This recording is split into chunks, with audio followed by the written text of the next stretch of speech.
British Columbia is known for its rugged beauty, towering evergreens, remote mountain valleys, and lakes cloaked in morning mist. But within those endless forests something else stirs, something old, powerful, and hidden. These are not campfire stories spun for thrills, but first-hand accounts from people who walked into the woods and came out changed. They speak of towering shadows, thrown stones, primal roars, and eyes that watched from just beyond the trees. Some tried to explain it away, others knew better. Here are 6 stories from those who saw something they were never meant to see.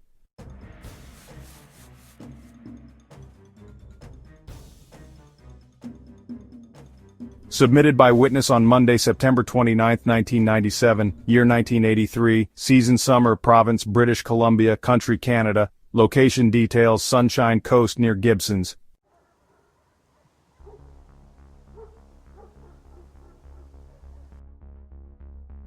The events I'm about to share took place during the summer of 1983 in the remote wilderness near Gibsons, British Columbia, along the Sunshine Coast. At the time, I was serving as a resident leader at a YMCA camp located in Langdale, about 20 kilometers north of Gibsons. One afternoon, my assistant, whose name unfortunately escapes me, and I led a group of 9 boys, all around 10 to 11 years old, on an overnight hiking trip up to Tetrahedron Ridge. Tet Ridge, as we called it, had once been an active logging area, but had been abandoned by the Macmillan Bloedel Company a few years prior and left awaiting reforestation. The result was a patchwork of massive clear-cuts, some stretching 5 to 10 hectares wide, where tall stumps and shattered limbs stood like forgotten relics. As we left the gravel logging road and ventured deeper into these rugged openings, something strange began to happen. My assistant and I began catching fleeting glimpses of a large, dark figure moving just at the edge of our vision. It always seemed to be just ahead of us, or sometimes to the side, never staying long enough to clearly see, but always looming. It appeared to be incredibly tall, somewhere between 8 to 10 feet, though perspective was difficult given the terrain. At first we dismissed it as tricks of the light, imagination stirred by the stories we had grown up with, tales of Bigfoot and other wilderness legends. But as we pressed on, the signs became harder to ignore. We found massive footprints embedded in the soft earth, far larger than any human could make. Branches high overhead 8 or 9 feet up were freshly broken, as though something had moved through the brush with considerable force. We spotted the figure at least 5 separate times during our afternoon hike, each sighting more chilling than the last. By then, turning back was no longer an option. We had passed our turnaround point, and nightfall was approaching fast. Though we debated returning early, we worried that telling such a story would not be well received by camp management. Scaring the boys over shadows and sounds could be seen as irresponsible.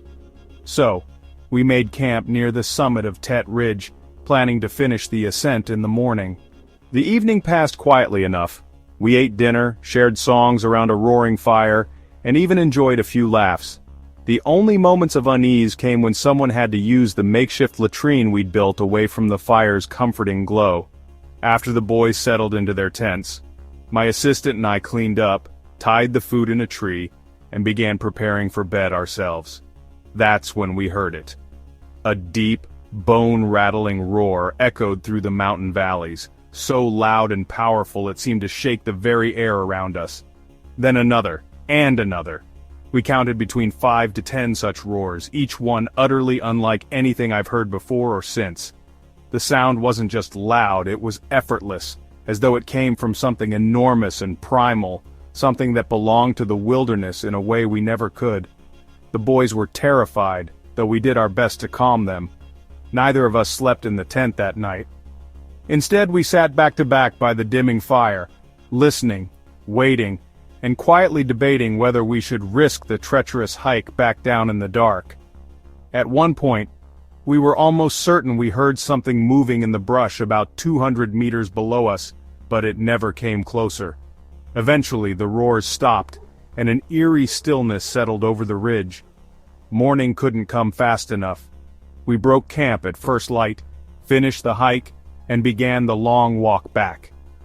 Though we kept our eyes peeled for more signs, tracks, broken branches, anything, We found nothing definitive. The boys, to their credit, were brave, though we later tried to convince them that the sounds they heard were only wind through the trees. Some believed us, others clearly did not. In the end, my assistant and I agreed to keep the incident to ourselves. I never reported it officially until now. Though I've returned to camp on the Sunshine Coast many times since, my sleep is never deep, not in the woods. My wife can vouch for that. I don't know what it was we saw and heard that night, but I will never forget the sound of those roars or the size of the thing that might have made them. One final detail that's haunted me: its head was in proportion to its body, but it had no neck. None at all.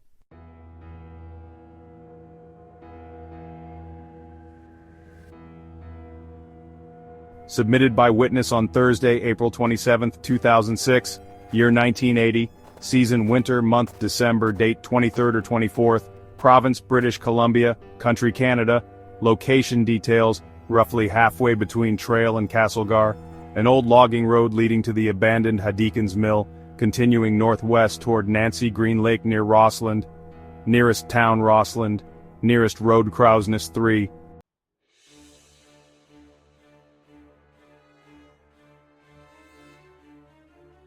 Near Christmas of 1980, sometime around 9 o'clock in the evening, my father and one of his close friends decided to go snowmobiling into the deep backwoods.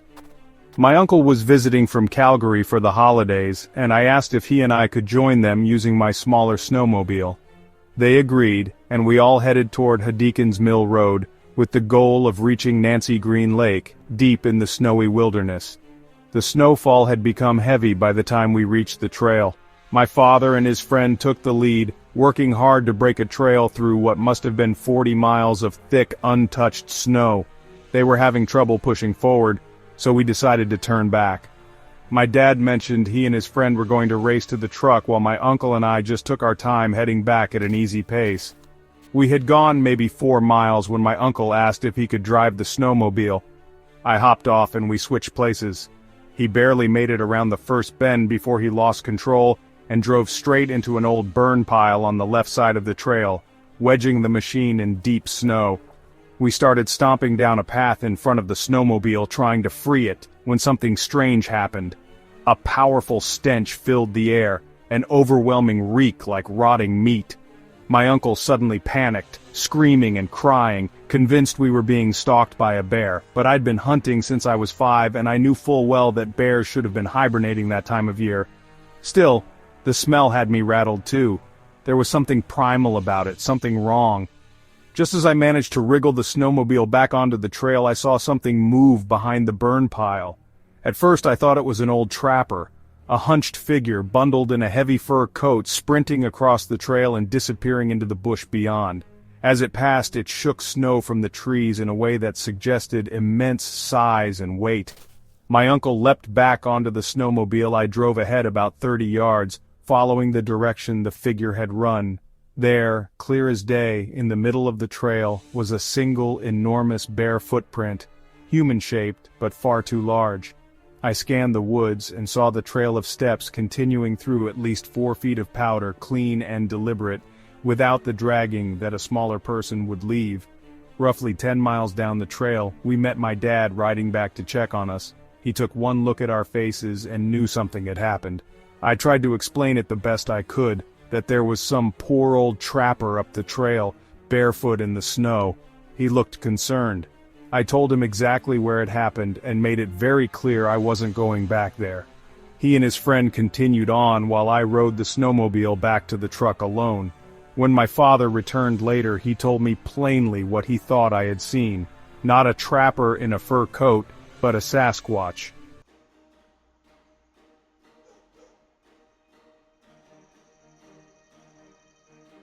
Submitted by witness on Sunday, January 1, 2006. Year 1984. Season spring. Month March. Province British Columbia. Country Canada. Location details. West side of Dilworth Mountain, overlooking the golf course and cemetery where a safety fence now stands. Nearest town Kelowna. Nearest road, Golfview Road.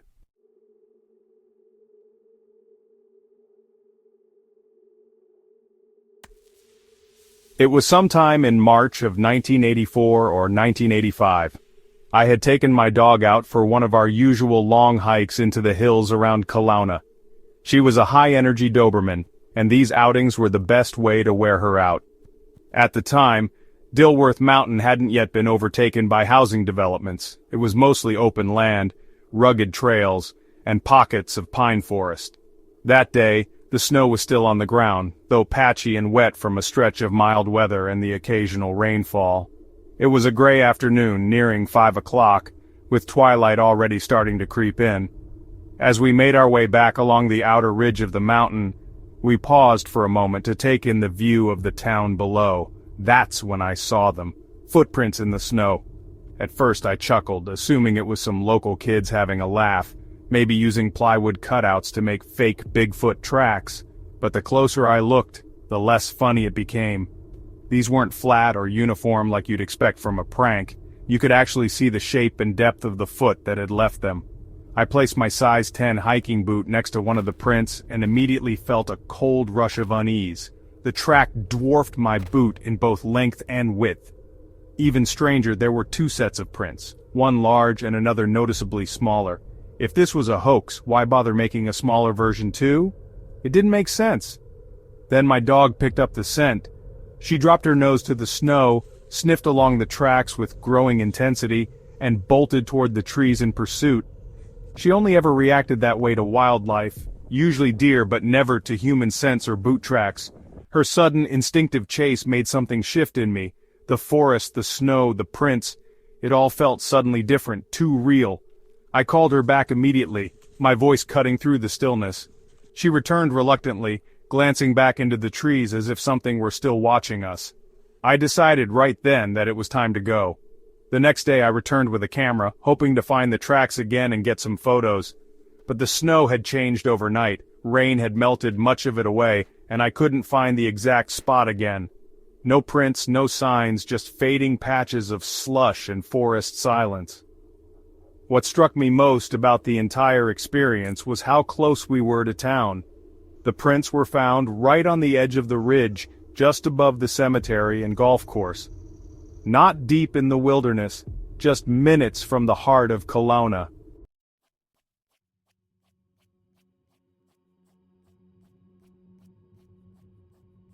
Submitted by witness on Sunday, January 1st, 2006. Year 1980 to 81. Season summer, month July, province British Columbia, country Canada. From Highway 11 travel 7 kilometers east until you reach Sylvester Road. Turn left and follow it to McConnell Road. Turn left again and follow west to Hartley Road. Head north until you reach the Miracle Valley compound. The access road is located on the left side, approximately 100 to 200 meters inside the compound. Nearest town Mission, nearest road Hartley Road.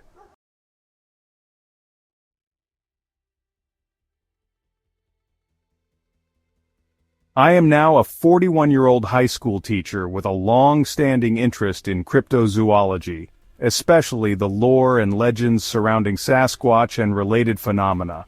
One particular encounter from my youth still stands out vividly, an experience that, to this day, I cannot explain. It happened during the summer of 1981, when I was either 14 or 15 years old. My brother and I were visiting family friends who lived near the end of the McConnell Creek area, not far from Miracle Valley, a remote retreat and detox center run by the Salvation Army. That day, a small group of us decided to cool off from the summer heat with a swim in the river. It was myself, my younger brother, our friend C, his father B, and their family Labrador. To reach the river, we followed a rough forestry access road stretching about 6 kilometers from the river back to the main road. We alternated walking with riding on B's motorcycle as he ferried the 3 of us down in shifts. After a couple of hours swimming and exploring, we began the long walk back through the dense forest. About halfway up the road, I began to feel strange, as though something was keeping pace with us in the trees just off the trail. My friend C, who was walking ahead with me, suddenly stopped and looked over his shoulder. He'd heard something too, the soft crack of a branch, a low rustle through underbrush. Subtle sounds, but not natural ones. At first we told ourselves it was just local kids playing games or maybe deer wandering through the area. We kept walking. We reached a stretch of open ground cleared for hydro lines, a strip of logged land maybe 60 to 80 meters wide running northeast to southwest. As soon as we crossed it, the noises behind us fell silent, but the oppressive feeling of being watched only grew heavier. Once we re-entered the tree line with less than a kilometer to go before reaching Hartley Road, the activity in the forest beside us increased. The rustling was louder now, the snapping branches closer. Whatever was out there wasn't hiding anymore. Still thinking it was a prank, we yelled into the woods, calling out at whoever might be skulking in the shadows. "Get lost! Come out already!" No one answered. C picked up a few rocks and started tossing them into the trees along the right side of the road. My brother and I joined in, throwing blindly at whatever might be hiding beyond the undergrowth. Then the woods threw back. A rock landed near our feet, then another, and suddenly we realized we weren't the only ones doing the throwing. The dog, normally quiet and even-tempered, began to bark and growl, ears pinned back, staring into the bush like it was ready to lunge. Then came a sound that made our blood run cold, a guttural grunt, deep and raw, followed by another, louder growl from something we couldn't see. An overwhelming sense of danger swept through us like a wave. We didn't say a word, we just ran. Hearts pounding, we sprinted down the gravel road toward the Salvation Army Activity Center, and didn't stop until we reached the compound a few hundred meters away. B eventually came looking for us, confused and concerned. We told him what happened, though we left out the part about the rocks being thrown back at us. He didn't call us liars, but he suggested it was probably just a bear. That explanation never sat right with me, not after what we heard and felt in those woods.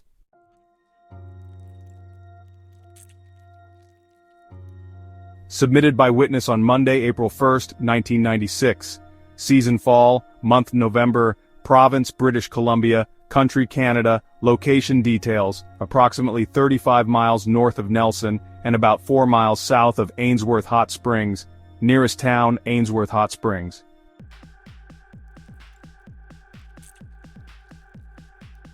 It was early morning, sometime between 7 and 8 a.m., in late November of 1995. I was driving my usual route from Nelson to Caslow, British Columbia, a stretch of highway that runs for roughly 45 miles along forested slopes and shadowed lake shores. The day had only just begun to lighten, and as I rounded a bend on a half-mile straightaway, I caught sight of movement on the left side of the road. At first I thought it was a bear. Something large was climbing up the bank from below the shoulder of the highway, but as it reached the top, it stood up. That's when everything changed. The figure rose to its full height, at least 7 or 8 feet tall, and was completely dark in color. I was about a quarter-mile away at that point, but I could clearly see the size of it, the upright posture, and the way it turned its head to look directly down the road at me. In one massive stride, it stepped to the center line of the highway, easily covering the full 12 feet across the lane. With a second stride, it crossed to the far edge of the road. A third step took it over the ditch, and a final stride brought it to the edge of the timber line. There, it stopped. It turned its head once more, looking straight at me across the morning stillness. By then I had closed the distance, probably only 1/8 of a mile away, and I could see that it was covered in what looked like thick, dark hair. As it walked, it was slightly hunched forward, not slouched in weakness but almost as if it moved with a kind of heavy, powerful grace. I kept driving, almost without realizing it, passing the site by a full mile before the reality of what I'd seen began to sink in. Something about that figure stayed with me, and I told myself I'd stop by the same spot on my way home from work. But by the time I returned, it had rained all day. The ground was soaked and pressed down, and any trace of tracks had vanished beneath the waterlogged soil. Whatever it was had come down from the mountains, that much seemed certain. Whether it was heading toward Kootenay Lake or seeking shelter in a cave, I don't know. But I do know what I saw was not a bear, and not a man. It was something else.